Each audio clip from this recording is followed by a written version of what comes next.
What's going on, Nerd Squad? It's your boy Johnny Rogers back in the flesh. If you happen to be new here, we post daily nerdy content all for your viewing enjoyment, so to never miss another video, tap that subscribe button. At this point, it has almost become mandatory for supers to first hang up their cape and try to live a normal life before making their big return and fully embracing who they are as superheroes. Some from this list have come out of retirement for one last job, and some have not. Before we get started though, leave us a comment down below with which superhero you think needs to retire forever.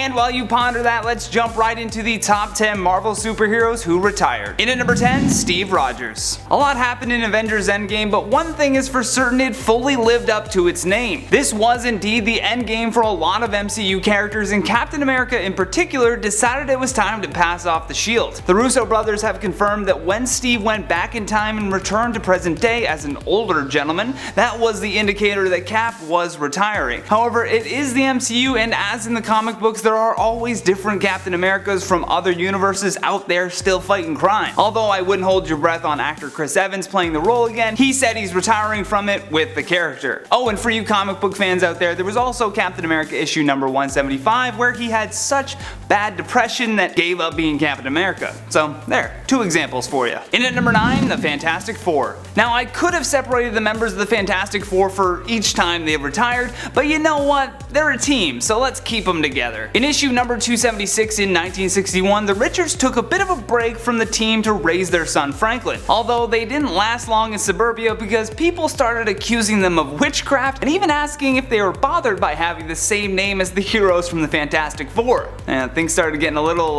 sus, a little suspicious out there. Ben Grimm has also retired from the team before, several times actually, and it typically happens whenever he's restored to his human form, which I mean, makes sense that he'd want to take advantage of that. In at number 8, Cyclops. Scott Summers has retired a number of times in comic book history, and one of the first times came in the Uncanny X-Men number 138, where he decided to leave after the Dark Phoenix catastrophe. He was even on the cover of the comic book with a bag thrown over his shoulder as he left the X-Men behind him. He wouldn't stay away for long though, just enough time for him to mourn the loss of Jean Grey. While that may have been a retirement on his terms, I would be remiss if I didn't mention the time that he was forced into retirement. When they needed a new leader in Uncanny X-Men number 201, he fought valiantly against Storm to claim the title. However, when he lost that duel, he also lost all confidence in himself as a hero. In at number 7, Jessica Drew. Jessica Drew's story of retirement is actually quite similar to that of Ben Grimm. When Jessica lost her powers, she took that as a sign to enjoy some time off of fighting crime. It makes sense though when you look at what she had to go through at the start of her career as a hero.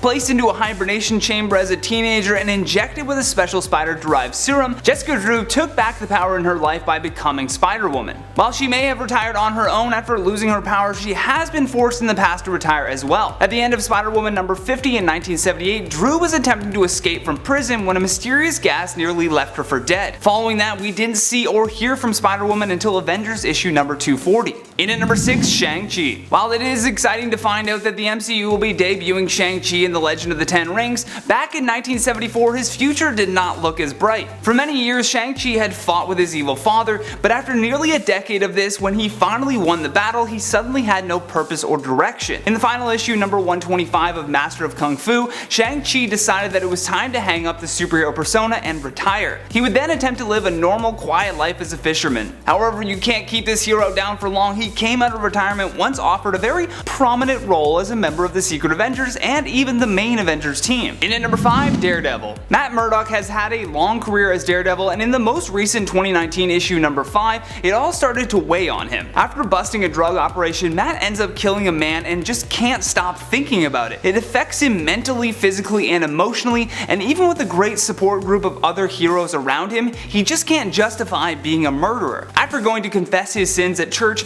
he returns home to find Spider-Man waiting for him. Parker confronts Daredevil and tells him that not everyone is suited for this line of work. He also outright tells Murdock that he's done, and that if any of the other heroes see him out, they will stop him. Ultimately, Matt knew this day would come, so he wholeheartedly agrees to retire. In at number 4, Tony Stark. The 1983 issue of Iron Man number 169 showed us a different side of the great Tony Stark. It seems as though he just has no more motivation to be the hero anymore. He begins falling into this very self-destructive state where literally as soon as he gets home from a hard day's work, he pours himself a drink and plops himself in front of the TV. All with this kind of disheveled look on his face too. A look that if he had a wife and kids would prompt said wife to say, okay kids, don't bother your dad, he clearly really had a bad day at work. By the next issue, he had hung it up for good. Titled an Iron Man you've never seen before, Tony decides to relinquish his armor to Rhodey, who had already been pretty much doing his job for him at that point. In at number 3, Hank Pym. Henry's fall from being a hero was a difficult one to watch.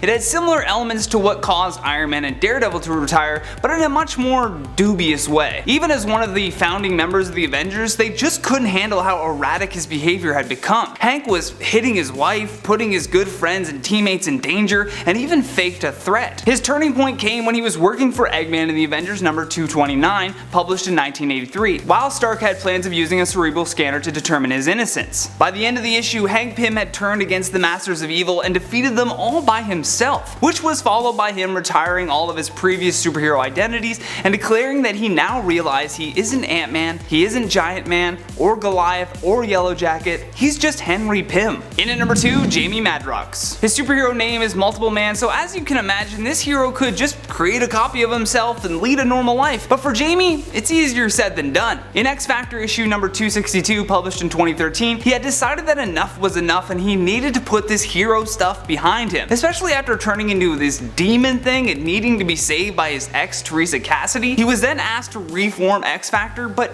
Jamie just decided that it was best if he stayed retired so that he could focus more on his family. He had a new wife and a child on the way, so together they decided that they were done with the hero business. Last but not least, on our number 1 spot, the Friendly Neighborhood Spider-Man. The Amazing Spider-Man issue number 50, published in 1967, was a classic Spider-Man No More story of him turning to retirement. It also is a great copy to read that gives you a bit of insight into why exactly he told Matt Murdock to quit. In this Spider-Man tale, all of the problems in Peter Parker's life begin to overwhelm the superhero to the point where he just throws his suit in a trash can. He struggles with why he keeps putting himself in harm's way. Are his motives the conquest of crime, or does he simply now have a thrill for battle and triumph? Paranoid that he has become a power-hungry super, he starts to believe all of the slander that Jameson had been saying about him. The idea that he was actually a menace to the city wrecked his sanity and prompted him to retire as Spider-Man. He would later return once he remembered that with great power comes great responsibility. And that has been the top 10 Marvel superheroes who retired. Thank you so much for watching, and if you enjoyed this video, show us some love by tapping that like and subscribe button. Plus, leave us a comment down below with your thoughts on this list. And for more videos like this one, all you gotta do is click that playlist on your screen. From Top 10 Nerd, my name is Johnny Rogers, and until next time,